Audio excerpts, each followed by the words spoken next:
શું મિત્રો તમારે કોઈ ઈ મેમો આવ્યા છે?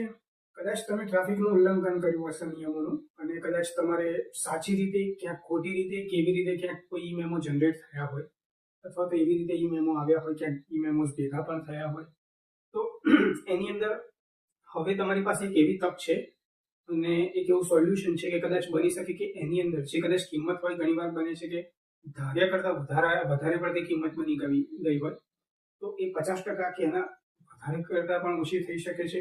ક્યાંક જો ખોટી રીતે આવ્યો હોય તો તમારો એ ઈ મેમો માફ પણ થઈ શકે છે. તો નમસ્કાર, હું એડવોકેટ મેહુલ પંડ્યા આ વિડીયોમાં આપ સૌનું હાર્દિક સ્વાગત કરું છું મિત્રો. હવે મિત્રો વાત કરીશું ઈ મેમોની અંદર ક્યાંક સાચી રીતે બની જાય છે, ક્યાંક ખોટી રીતે બની જાય છે કે કદાચ સીટ બેલ્ટ માર્યો હોય પણ છેલ્લે કમ્પ્યુટર છે, કમ્પ્યુટરને આઈડેન્ટિફિકેશન કરવામાં ઘણીવાર આપણો શર્ટનો કે ટી શર્ટનો કલર અને સીટ બેલ્ટનો કલર સેમ હોય તો મેચ ના થાય, પણ કદાચ ફોટોમાં દેખાઈ આવે કે હા મેં સીટ બેલ્ટ પહેર્યો છે, તો તમે આર્ગ્યુમેન્ટ કરી શકો. પણ જનરલી પ્રશ્ન બધાનો એવો હોય છે કે ઈ મેમો છે તો મારે આર્ગ્યુમેન્ટ કરવું તો કોની સામે કરવું? પૈસા તો ઓનલાઈન કપાવવાના હોય છે.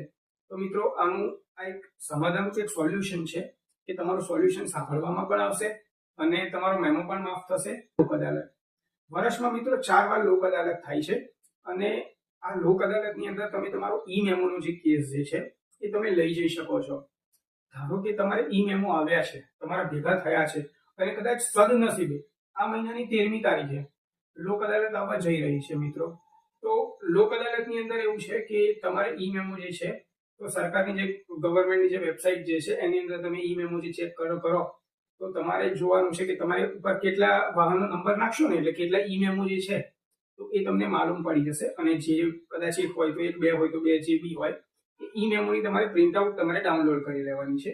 એ પ્રિન્ટ આઉટ ડાઉનલોડ કરીને તમારે નજીકના કોઈ ટ્રાફિક પોલીસના જે સ્ટેશન હોય એનું તમે કન્સલ્ટિંગ કરી શકો છો, અથવા તો પોલીસ સ્ટેશનનું કન્સલ્ટિંગ કરી શકો છો કે મારે આ જે મેટર જે છે આ લોક અદાલતમાં લઈ જવી છે. અને આ ટોટલી મિત્રો ફ્રીમાં રહે છે, આનો કોઈ ચાર્જિસ નથી હોતો.